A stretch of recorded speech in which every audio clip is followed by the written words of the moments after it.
Oui, et ça, tout ça, je suis sûre que tu as déjà vu à la télé ou quelque part sur le net. Ça, c'est sûr. Mais qui se cache derrière? Ouais, tu vas découvrir dans ce nouveau podcast. Oui, Fitness Vibes avec le gérant Bruno de l'appart Fitness Morestel. Un épisode hilarant, mais surtout hyper intéressant, avec des avis hyper tranchés. Tout ce que j'aime. Voilà. Comme ma gorge en ce moment. Elle est un petit peu cassée. Mais bon. Allez, Fitness Vibes. Avant-dernier épisode de la saison. C'est parti. Première. Ok, bienvenue sur Fitness Vibes. Je suis super contente. Moi, j'arrive dans un lieu où j'ai été adhérente, où j'ai passé des super moments. Ok, on a suivi le Covid, etc. Et là, j'arrive. On connaît pas ce truc. Et c'est à ce moment-là que moi, je me suis reconvertie. Et j'arrive donc en interview avec Bruno, qui est donc responsable et même, on appelle gérant de l'appart fitness à Passin, vers là où j'habite. Je suis hyper contente d'être là. Bruno, comment ça va? Un vrai bonheur. Elle est là en vrai. Pas mal. Ça va? Un petit chaperon rouge. Ouais, bah écoute, moi je suis super contente d'être là. Il y a tout un historique, c'est un petit peu bizarre aussi, mais franchement ça me fait trop plaisir. Je sais que tu es une personnalité de feu, donc ça fait aussi du bien dans ce fitness qui est des fois un petit peu trop sérieux. Moi, ce que j'appréciais dans tes cours, c'était qu'il y avait toujours ce côté smile, quoi. Donc voilà. Est-ce que tu peux me dire, Bruno, à chaque fois qu'on commence les épisodes, quelles sont les 3 valeurs qui te caractérisent par rapport au fitness ou au sport en général? Attends, je l'ai noté. Non, mais c'est avant tout, moi, c'est le plaisir. Voilà, j'ai toujours fait du sport. Je suis un féru de sport et j'ai voulu transmettre ce que j'aime, c'est la passion du sport. Ok. Ouais. C'est pas du tout ce que j'ai noté. Okay. Ouais, tu vois, c'est génial. C'est le début. Mais c'est que le début. Non, le plaisir, le don de soi. Le don de soi, le plaisir. Et puis donner aux autres, parce que on en reparlera peut-être, mais il y en a peut-être encore des coachs qui ne pensent qu'à faire les choses pour eux, qui pensent à leur physique, qui pensent à être mis en valeur sur un podium. Moi, à la rigueur, je m'en fous, c'est le but, c'est d'éclater les gens et qu'ils prennent autant de plaisir que moi j'en ai à venir chaque matin. Et depuis quelques années seulement, depuis que j'ai commencé, moi tous les matins, je me lève et je suis heureux d'aller au travail. Donc tant que je suis dans cet état-là, je donnerai exactement la même chose. Parce que ça fait 3 valeurs, mais non, mais ça fait suffisamment pour en combler 3. Effectivement, après, on se rejoint dessus et comme je dis, ça transparaît dans les cours, ça transparaît dans cette salle. Donc la salle est à l'image du gérant de toute façon. Mais ce que tu dis, donc tu nous dis que tu as commencé il y a un petit moment. Ça veut dire quoi? Ok, Carbone 14 en 2001. En 2001, donc c'est vrai que le métier a complètement changé. 2001, j'étais dans l'époque Véronique et Davina, donc pour les plus jeunes ça parle pas, mais c'est vraiment le fitness toutou youtou. On a les gros musculeux avec les petits débardeurs tétons apparents et les petites nanas avec les guettes qui vont faire les cours collectifs. Et c'était vraiment un monde séparé comme ça. Et puis avec le temps, ça s'est démocratisé. C'est-à-dire qu'on a vu que monsieur et madame tout le monde finalement venait dans les salles de sport. Ça c'était le fitness 2.0. Ouais. On était dans le 3.0 avant Covid où là c'était vraiment quelque chose de très carré, une industrie du fitness. D'ailleurs même les noms des entreprises ont changé, on s'appelle gestionnaire de centre de profit. Ok. Ce qui, moi me dérange dans le terme profit. Oui, j'ai une société, bien sûr, il faut en faire, mais on est là pour les gens avant tout. Je savais pas, c'est un gestionnaire de centre de profit, excuse-moi. C'est comme ça qu'on s'appelle dans les grandes réunions en général, mais c'est un terme qui vraiment me déplaît complètement. Et aujourd'hui, on est dans le 4.0, c'est-à-dire qu'on est dans le net, l'internet, le à distance. On en reparlera aussi sûrement, mais ça aussi, pour moi, c'est quelque chose que j'ai du mal à cautionner. En fait, je suis là pour être avec les gens, les accompagner physiquement. Donc, je conçois tout à fait qu'il y en a qui aient besoin, qu'il y en a qui fassent du business là-dessus. Mais pour moi, le coaching, comme on le dit, à distance, c'est pas du coaching. Le coaching, c'est du one-to-one ou à 2 ou à 3, peu importe, mais c'est avec la personne. Et la digitalisation, c'est bien. Mais enfin, ça sera pas mon métier, moi. Je m'en sers, je fais du réseautage comme tout le monde, mais je ne ferai jamais ça. Ok, et ça, c'est hyper intéressant. Et du coup, salut, tu peux y aller. Bonjour, on coupera. Nico, coach à la partie fitness. Tu voulais passer à la télé. Salut. Donc c'est hyper intéressant et d'autant plus intéressant que c'est très tranché. Pour toi, c'est 2 métiers différents. Je dénigre pas ceux qui le font et ce type de métier parce que la preuve ça marche, donc il y a des gens qui en ont besoin.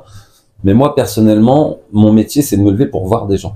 Donc, je fais pas du social forcément. C'est un métier qui fait qu'on fait du social, mais c'est pas du tout comme ça que je vois les choses. Moi, c'est, je te dis bonjour. Quand j'ai des gens au téléphone, j'aime bien, mais tu vois, je préfère les avoir en vrai. J'aime avoir un visage. Tu m'as dit d'ailleurs tout de suite. Ouais. Oui, on se voit. Mais c'est ça. Donc, pour moi, le coaching, c'est pareil. La personne, je veux être avec elle. Je veux pouvoir, entre guillemets, la toucher pour la rectifier s'il le faut, et pas regarder une vidéo et dire, ouais, bah, c'est bien, fais comme ci, fais comme ça. Ouais. Encore une fois, ça fonctionne puisqu'il y a plein de gens qui le font, mais on s'éloigne, en fait, à vouloir se rapprocher par les réseaux. Justement, je trouve qu'on s'éloigne parce que finalement, on n'est plus en contact réel, on est en contact mais lointain, et ça, moi, c'est pas pour moi. Donc ça me vient à venir justement. On est quand même dans une commune, dans une petite commune, avec une grande franchise. Hein. T'es gérant quand même franchisé à Part Fitness, donc je crois que c'est la première en fait chaîne. Non, non, il y en a d'autres. Il y en a d'autres, hein, mais quatrième ou cinquième. Ouais, voilà, vous faites partie du gros, comment on appelle ça, du peloton. Ouais. Et mais est-ce que ça vient pas aussi de ça, de ce fait que tu sois dans une commune où tu as besoin de la proximité des gens? Ici, on sait bien qu'il y a ça qui prévaut un petit peu. Est-ce que ça influence pas aussi? Oui, non, on pourrait croire que les franchises, justement, c'est des machines qui sont là pour travailler, qui ont pas de relation avec les adhérents, mais pas du tout. L'avantage de l'appart, en l'occurrence, sûrement d'autres, c'est que pour beaucoup, on est des anciens coachs et on a eu la chance de pouvoir ouvrir notre propre club par notre franchiseur.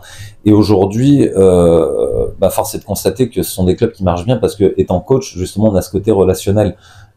Et ça fait toute la différence parce qu'on a cette liberté aussi de pouvoir gérer nos clubs, de pouvoir gérer nos adhérents un peu comme on le veut. Certes, on est logoté à part, on a des choses qu'on doit mettre en place comme tout le monde, mais on a vraiment beaucoup de liberté. Et c'est ce qui fait la différence, et ce qu'il a fait par exemple pendant le Covid, qui a été une période très malheureuse pour tout le monde, que ça soit les adhérents, les gestionnaires de salles, et enfin voilà, c'est que quand on regarde bien, la plupart des clubs qui ont fonctionné après Covid, c'est ceux qui avaient des coachs qui sont devenus directeurs parce qu'on a su garder le lien avec nos adhérents, créer en tout cas un lien qui fait une communauté assez forte.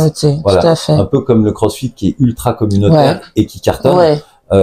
Aujourd'hui, malgré tout, on a réussi nous à gérer ça un peu comme il se doit. Ok, ouais. Et c'est finalement c'est ça la base. Ouais, après. Ah non, pardon. Non, c'est votre idée de... merci. Ah, pardon, mais merci. Tu me proposais. Merci. Nico, merci qui bien. Aussi les thés et les cafés si vous voulez. Merci. La proximité, on en parlait. Merci. Non, mais donc voilà, ce côté aussi communauté, mais créé dans le réel, quoi, dans la vraie vie, on va dire. Et ça, c'est hyper important. Bruno, tu peux nous raconter ton parcours, du coup, parce que coach, voilà, passionné de sport.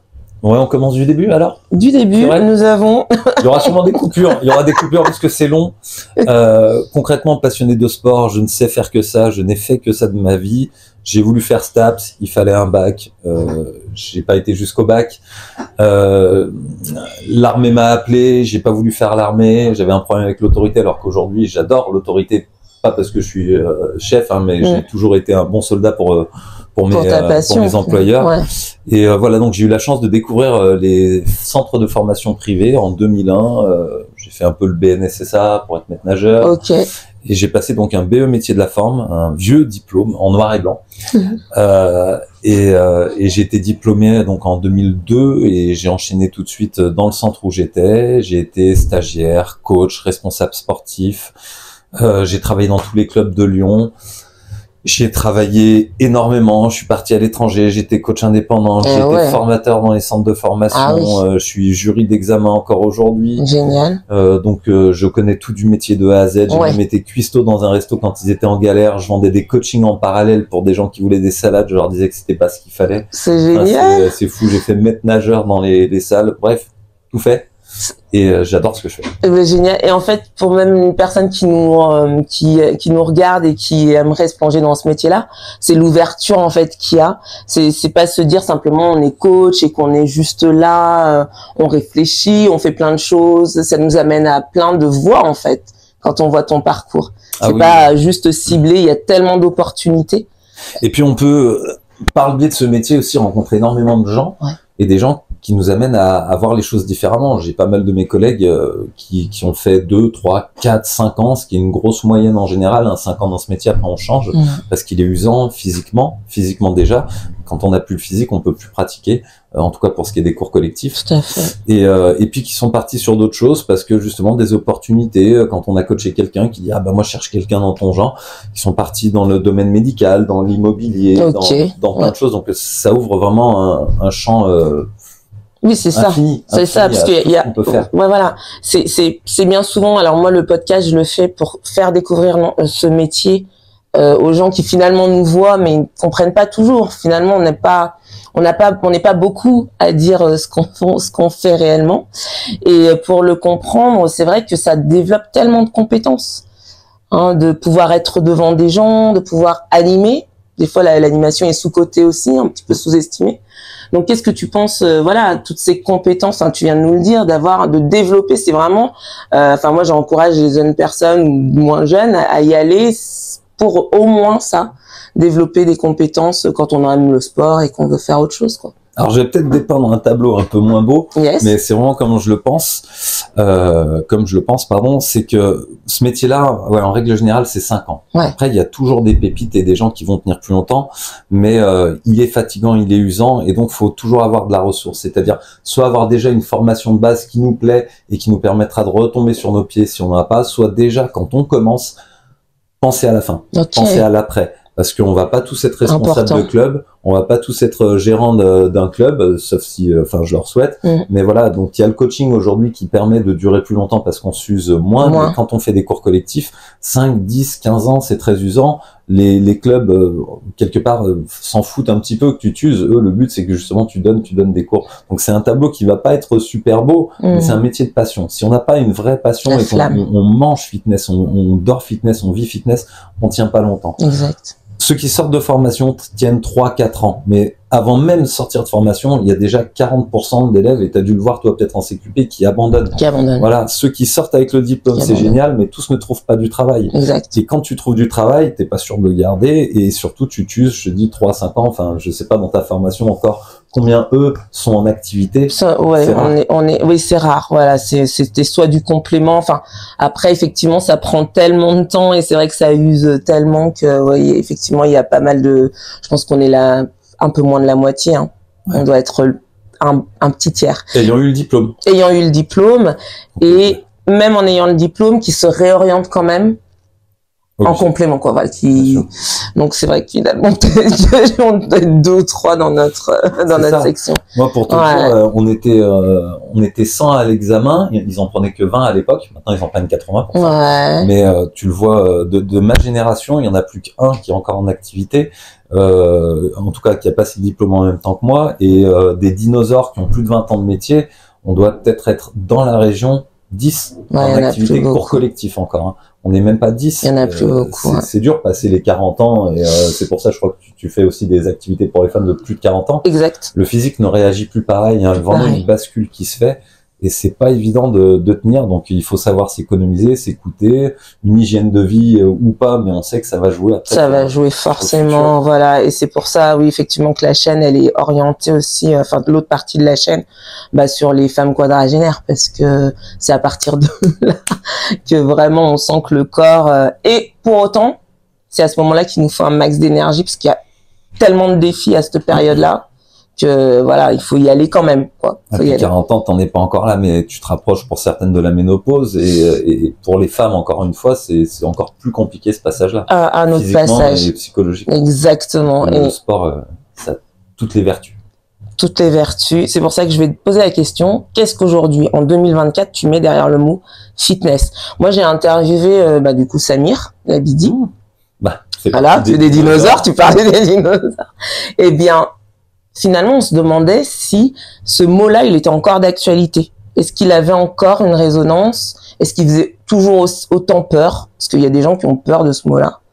Qu'est-ce que t'en penses? Alors, dans les villes aujourd'hui, le mot fitness, il est vraiment normal, habituel, pour les gens. On a l'habitude. À la campagne, on a encore cette image un petit peu fitness. Oh, c'est pas pour moi le fitness. Si, c'est adapté à tous. On le voit bien, hein, nous, on a de 14 à... Je crois que la doyenne, elle a plus de 90 ans. C'est génial. on vient soit faire du sport à haute intensité, soit se remettre en forme, soit juste un petit plaisir pour venir et puis côtoyer du monde. Il y a vraiment tout type de profil qu'on a dans les salles. Et aujourd'hui, le fitness, c'est tout et rien, puisque dans le fitness, il y a la Zumba qui cartonne depuis des années, qui est hyper basique. C'est la chorégraphie de l'été du camping que tout le monde trouvait rigolo et un peu balourd. Mais maintenant, dans les salles, ça marche toujours. Puis on a les crossfitters, on en parlait tout à l'heure. C'est aussi fitness. Donc, qui sont dans ce métier, mais eux qui veulent pas être affiliés aux salles de sport, mais malgré tout, on reste dans le domaine du fitness et qui cartonnent aussi. On en voit, ça ouvre de plus en plus. On a le low cost que j'ai pas envie de citer, orange et noir, go for it, qui fait que on les voit partout à la télé parce que c'est la première fois qu'il y a une chaîne qui arrive à faire de la pub comme ça à la télé et donc tout le monde connaît ce nom-là quasiment même s'ils n'y sont pas. Et aujourd'hui ça se démocratise. Maintenant sur quelques chiffres, en France on est à la bourre de tout. C'est incroyable. Mais c'est merci de le dire. Excuse-moi, c'est incroyable. Tu sais, on parle de taux de pénétration, c'est le nombre de pratiquants par rapport aux salles de sport et au pays. En France, on est à 8-10% maintenant. Oh. C'est génial, hein. Mais dans les autres pays, ils sont à 15-16%, donc on a toujours du retard. Du retard. Parce qu'on est d'accord, c'est pas qu'une impression. Ouais, voilà. Non, aujourd'hui, là où tu as un club en France, tu pourrais en avoir 2 quasiment, et ça passerait. Sauf que déjà, les charges font que ça nous aide pas. Une fiscalité aussi. Ça fait, depuis que j'ai commencé ce métier, donc 23 ans bientôt, même un peu plus, qu'on demande la TVA à 5%. On fait du service et on est taxé à 20%. Si demain on enlève 15% de taxes, les prix vont baisser. Donc si les prix baissent, c'est génial parce que ça amènera plus de monde. Et oui, alors d'accord, parce qu'il y a tout cet aspect effectivement administratif et fiscal qui donne un frein à même l'adhésion des gens à la cause finalement. Et c'est vrai que ça, c'est hyper intéressant de l'aborder parce que ça, je l'avais pas du tout. Parce que quand on est sur le terrain, au départ, on voit des gens qui nous ressemblent, qui sont là et qui aiment le sport. Et puis, finalement, quand on a l'impression, au départ, quand on commence, que tout le monde a compris. Et en fait, non, toujours pas. Et tu nous le confirmes, en plus, avec des chiffres. Là où le bas blesse, c'est que du coup, la fiscalité plombe un peu le truc. Pendant le Covid, vous n'avez pas été reconnus comme des personnes qui œuvraient quand même pour la santé. Ça, et on s'en est inquiété après en disant, oh là là, c'est dingue, les Français ne bougent pas, mais on a tout fait pour qu'ils ne bougent pas. On ne sort pas à plus d'1 kilomètre, mets un masque pour marcher dehors, reste chez toi, parce que de toute façon, il y a la livraison qui marche encore. Donc la livraison, c'est quoi? C'était pas les grands restaurants ou les trucs in-fi qui marchaient. Hein. Moi, j'ai vu, quand je suis venu travailler tous les jours ici, le McDo était plein à craquer. Et puis on t'a mis du Netflix, on t'a mis du Prime, et puis comme ça on t'a habitué à rester chez toi, à commander les choses, on achète sur internet, on se déplace même plus dans un magasin, on t'a sédentarisé et après on s'est inquiété de ta santé. Voilà, c'est ça. Qu'est-ce qu'on a fait pour ça? Le gap, le décalage. On n'a pas facilité la reprise au sport des gens en donnant aussi un chèque pour les associations qui n'était pas valable dans les salles de sport parce qu'on n'est pas de l'associatif, alors que c'est nous qui générons finalement le plus de volume pour pouvoir s'occuper de gens puisqu'on est encadré par des professionnels et autres. Mais non, on n'a pas facilité ça, mais on s'en est inquiété. C'est marrant. On s'en est inquiété, on s'en inquiète maintenant parce qu'il y a les JO qui arrivent, donc on nous parle pas mal de sport, de la santé, etc. On est en retard sur tout. Tu prends le sport n'est pas promu. À l'école, ils enlèvent des heures de sport encore. On se retrouve à avoir 1 heure de sport par semaine. Mais c'est génial, 1 heure de sport par semaine pour les enfants. Enfin, dans tous les autres pays, on voit que c'est quelque chose qui est très important. Aujourd'hui, le sport, c'est juste un faire-valoir pour des compétitions, dire on est champion du monde. C'est ça. Et même les gars de l'INSEP, je crois que c'était... je sais plus quel basketteur disait, mais c'est une catastrophe. Aujourd'hui, on n'aide pas le sport à se développer. Lizarazu, il a été interviewé aussi là-dessus en disant ce que tu dis, hein. Ok, la France, le fleuron, très bien, mais qu'est-ce qui se passe en coulisses, quoi? Rien. Pour les gens? Rien. Les assos ferment, elles ont fermé pendant le Covid parce que plus de moyens, plus de budget. On leur donnait pas la chance de les aider non plus, de les soutenir. On a été aidés comme toutes les entreprises, mais pareil, si on doit parler de ça, c'était merveilleux. On va prendre en charge 70% du salaire, c'est vrai. Mais ils ont oublié de dire qu'ils prenaient pas en charge les 30%. Et puis ils ont oublié de dire qu'ils nous mettaient aussi toutes les charges patronales et salariales derrière. Donc oui, on avait 70% de salaire à payer en moins, mais on avait 100% des charges, 100% sur 70 à payer. Donc il y avait pas mal d'aberrations comme ça n'a pas été facile. Et puis, si je peux me permettre, je veux rebondir sur le fitness. Tout à l'heure, je parlais du 3.0, là on est au 4.0, effectivement, puisque il y a eu l'avènement des réseaux sociaux, etc. Donc ça a démocratisé le fitness. Il y a énormément de monde qui est venu dans les salles, qui s'est remis au sport, c'est génial. Enfin, ça a été un vrai bouleversement. On a des jeunes qui sont venus là où on avait beaucoup de mecs en muscu et des filles en cours. On voit que les filles aujourd'hui vont en musculation. Donc il y a cette partie qui est géniale parce que ça a amené énormément de gens à prendre soin de soi. Mais c'est encore une fois comme toute la société aujourd'hui, ça a créé un fossé, c'est qu'on a les gens qui ont pris l'habitude de plus rien faire, de mal manger, de se laisser dépérir chez eux, et l'autre côté qui fait très attention et qui va à fond au sport. Et qui se comprend pas. Et oui, et c'est une fracture complète de tout. Mais comme pour tout, malheureusement, dans le pays et dans le monde en général, on sépare. T'as les plus riches, t'as les moins riches, les milieux, ça n'existe plus. T'as les gens non sportifs, il y a plus de nuances, les ultra sportifs, et on coupe son téléphone pendant les interviews. Il y a plus de nuances. Il y a plus de nuances. C'est dur. C'est une fine analyse, hein, parce que et qui est importante, qui j'espère elle résonnera beaucoup chez vous qui regardez, parce que c'est vraiment une analyse de terrain, et il y a vraiment cette analyse presque sociopolitique, quoi, j'ai envie de te dire, quoi, et c'est hyper franchement je bois tes paroles. Non, parce que c'est important, et c'est pour ça que c'est dans ce sens-là que Fitness Vibe, c'est ça aussi, c'est de remettre ce divertissement, ce loisir qui finalement n'en est pas un, en fait, ça va au cœur de ce qu'on peut être et de ce qu'on peut vivre chaque jour, en fait. C'est le fitness. Ce qui me fait peur aujourd'hui, on draine pas mal de monde ici pour une petite ville de campagne, hein, mais c'est que on le voit aujourd'hui, on n'est pas dans les priorités des gens. Donc tous viennent avec des bonnes intentions en septembre, en janvier, même tout au long de l'année. J'ai besoin de me remettre en forme, je suis pas en bonne santé, j'ai pris du poids, il y a eu le Covid, il y a machin, je mange mal, j'ai besoin de changer, j'ai besoin de me faire du bien. C'est pas forcément un aspect esthétique, mais simplement santé, c'est génial. Mais ces gens-là, au bout d'un moment, lâchent parce qu'ils reprennent leurs mauvaises habitudes. Et puis c'est surtout, ils vont nous dire j'ai plus le temps ou j'ai plus la motivation. Et en fait, on se rend compte d'un truc, c'est que le premier budget qui est enlevé, qui est économisé, c'est sur les salles de sport, le sport en général. Mais on va toujours aller au McDo une fois par semaine, ce qui coûte 12 balles, et finalement une fois par semaine, l'un dans l'autre. C'est plus cher qu'un abonnement à la salle de sport, qui vont aller au bar à côté parce que c'est les canons, c'est les copains, c'est cool. Ouais, mais voilà, le sport aujourd'hui en moyenne, on va dire que c'est 30 € par mois entre les low cost et les un peu plus chers. Ce qui est accessible. 30 €, on peut faire effort. Je sais que pour tout le monde, c'est pas évident. Dur. Mais quand on a moi je le vois encore aujourd'hui, je préfère aller au McDo qu'aller au sport, quoi. Ça fait mal. Comment on arrive à récupérer ces gens-là aujourd'hui? C'est la question. C'est la fameuse question. Je pense que j'ai pas de réponse. Alors, on le voit, on a toujours plus de monde dans les salles. Il y a une augmentation qui se fait, qui est lente, quand même. Mais comment il faudrait que l'État fasse le nécessaire pour, comme ils l'ont fait pour le vin, pour les cigarettes, ils augmentent le prix des mauvaises choses et qui facilitent, au contraire, qui fassent diminuer le prix des bonnes choses. Le sport, en l'occurrence, devrait être accessible à tous, devrait être plus donné à l'école, parce que il n'y a pas que le sport, c'est une hygiène de vie. Tu disais, on met des conférences en place, on essaie d'expliquer l'alimentation, on fait faire des activités qui sont un peu différentes, on va en extérieur, on propose nous aussi la partie fitness, je fais un petit placement produit, mais les cours en ligne pour ceux qui seraient un peu timides ou qui parfois ne peuvent pas venir à la salle parce que l'emploi du temps, la vie fait que, ils peuvent quand même continuer leur entraînement chez eux. Donc voilà, on essaie de tout mettre en œuvre. Les JO souvent sont très intéressants parce que derrière il y a un regain sur la motivation et l'envie de faire un sport. Et encore une fois, moi il y a des gens qui me disent je vais résilier parce que je me suis remis au basket. Je m'en fous, super. Tant mieux. Fais du sport. Moi ce dont j'ai peur, c'est que tu me dises je résilie parce que j'ai plus la motivation, j'ai plus le temps. En fait, t'as le temps, tu le prends pas, c'est différent. C'est exact. Mais fais du sport, fais quelque chose, bouge. Le mouvement, c'est la vie. On est fait pour bouger, ça c'est, et marteler ce discours finalement. Je pense que le but du podcast, le but de parler comme ça sur les réseaux, c'est vraiment continuer à faire partie de ces acteurs qui prouvent en fait que le mouvement c'est la vie en fait. Et moi c'est vraiment ce décalage de dire mais pourquoi les gens ne veulent pas comprendre à ce point. Enfin bon, bref. Donc tu me parlais des conférences et ça je trouve ça hyper intéressant.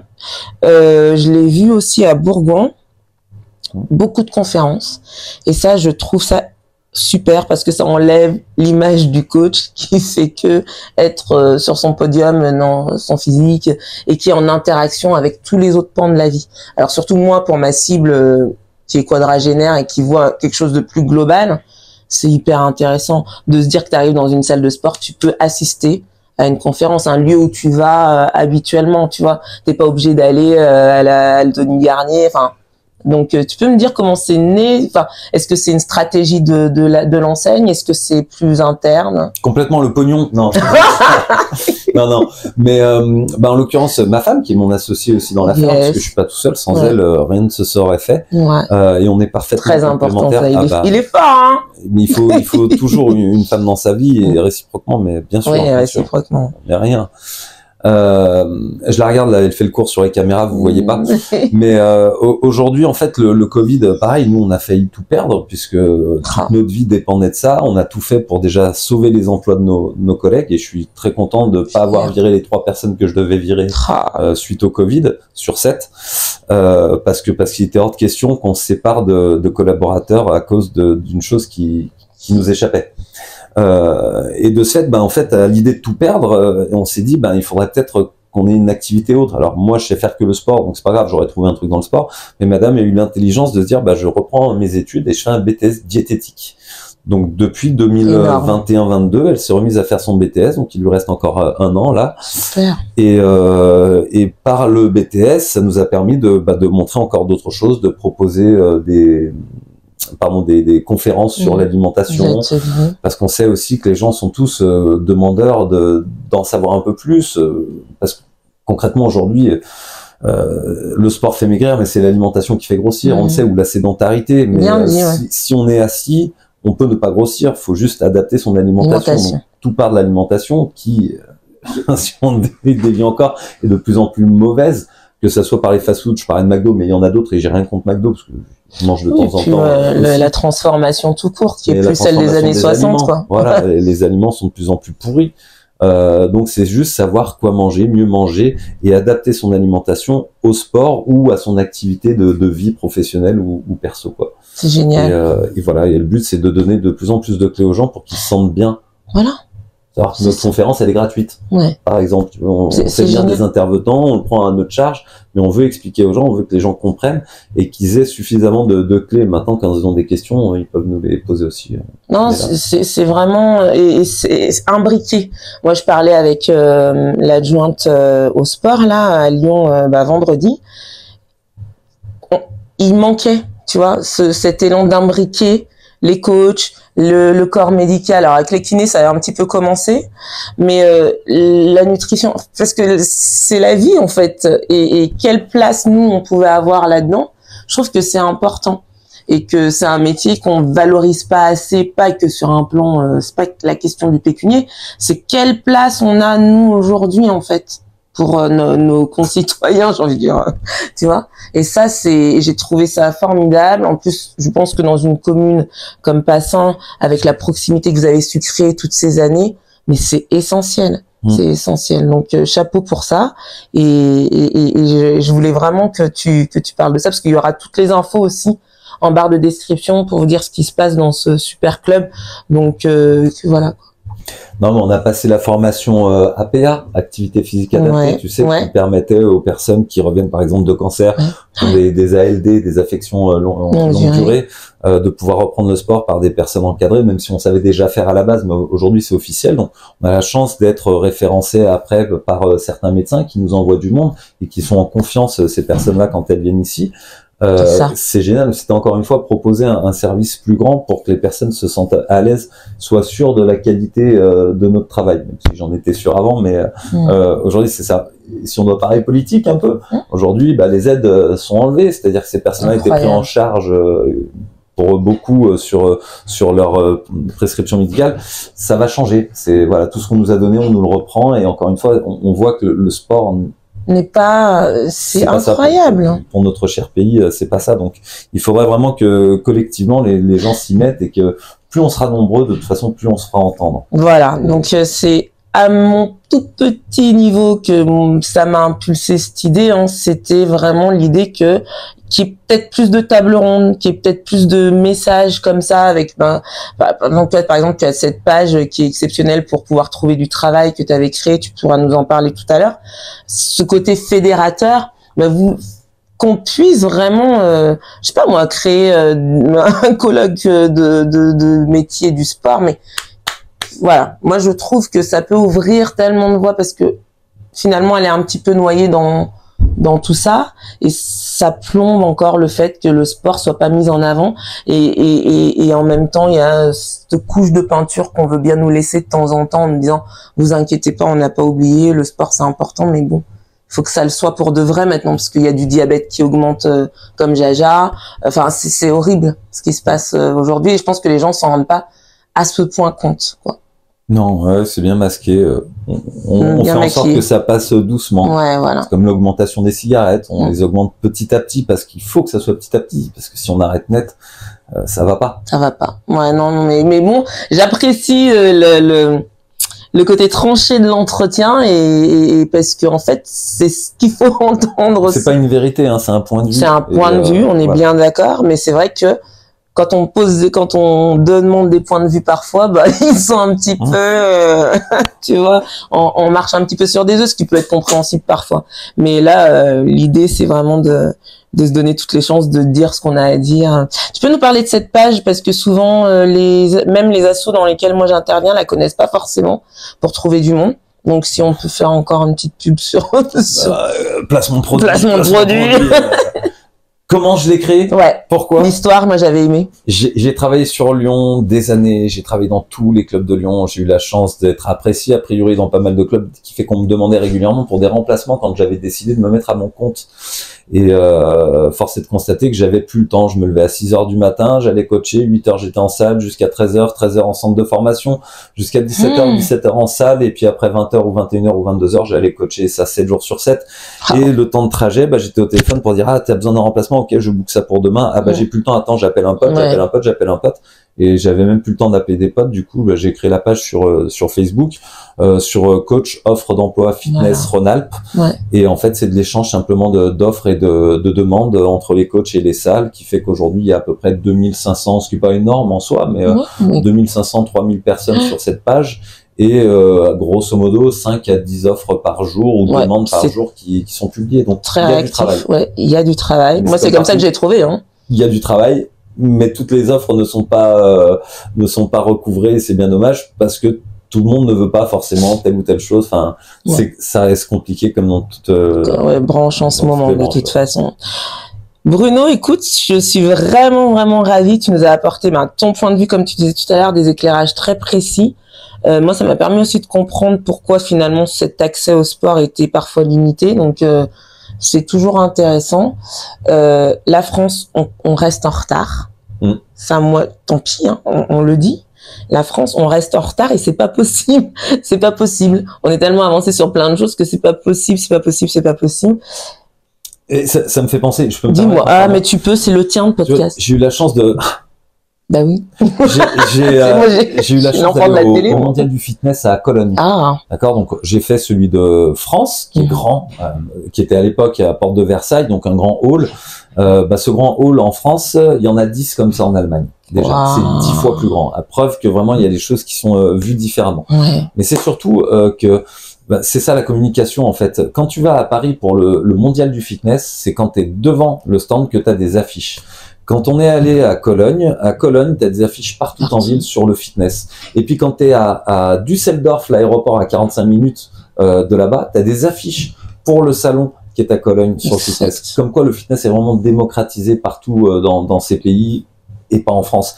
Mais c'est aussi le problème de la France où chacun travaille un peu dans son coin, tire dans son coin. On l'a vu pendant le Covid, on avait tous envie de parler, on a fait plein de choses. Et puis quand on a fait une grande manif à Lyon, on n'était pas nombreux. On n'était pas nombreux le fitness. J'y suis allé. Malheureusement, on a plus de 200 clubs dans la région. On n'était pas 20 à être de clubs. Alors il y avait des adhérents, des choses comme ça, mais ça faisait pas grand monde. C'est ça le problème aujourd'hui, c'est qu'il n'y a pas d'unité. On a des syndicats, mais même là il y en a 2 qui se tirent un peu dans les pattes. Les patrons veulent tous faire des choses, mais finalement je fais un peu comme je veux parce que ça va pas. Et aujourd'hui, tant qu'il n'y a pas une unité, une cohésion générale, ça va être très compliqué. L'union fait la force. L'union fait la force. Mais comme on est tous des gestionnaires de nos propres clubs, on pense aussi à soi. Mais c'est le même problème, ce que je disais, il y a les coachs qui pensent à eux, ils dureront pas dans le métier parce qu'au bout d'un moment ils vont se lasser, mais si on fait pour les autres, on va durer.